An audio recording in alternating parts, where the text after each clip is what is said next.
Are you over 60 and worried about employment? That's what we're going to talk about today. Hi, my saltines, and welcome back to Senior and Living Today. I have been watching the headlines lately, and left and right, it has been about people who have been employed and are losing their jobs, or people who are already unemployed and have been looking for employment. I think it's especially tricky if you are over a certain age.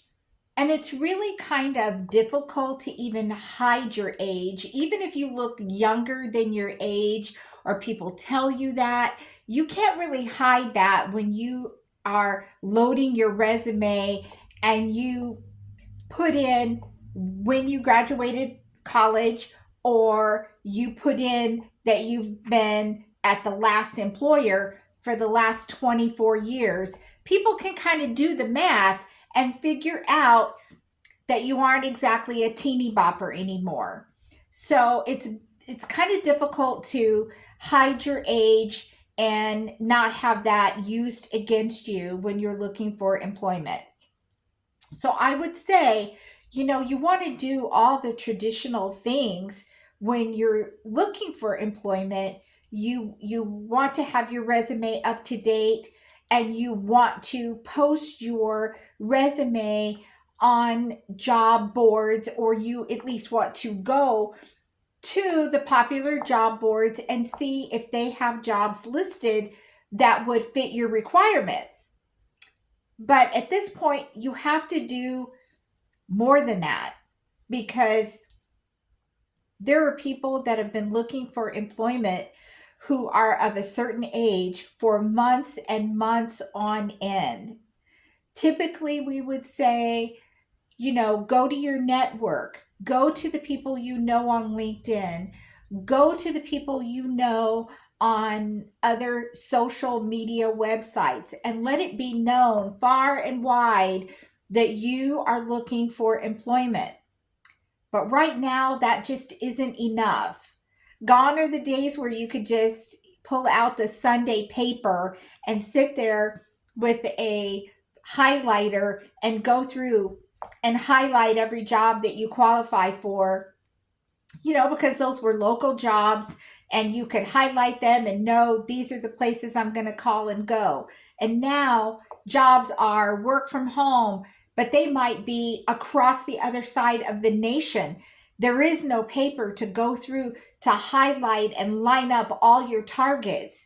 It's a whole new different ball game.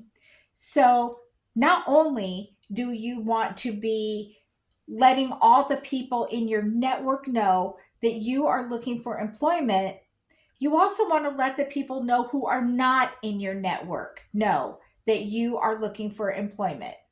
And what do I mean by that? What I mean by that is approaching people that you don't know. And I know that that sounds scary, but people do it all the time.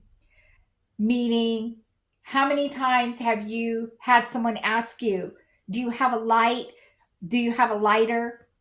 Do you have any matches?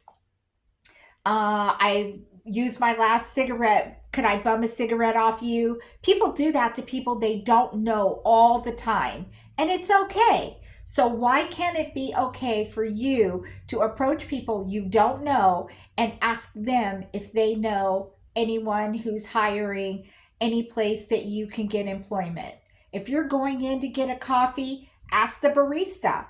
I do XYZ as a job. Do you know anybody who's hiring for that?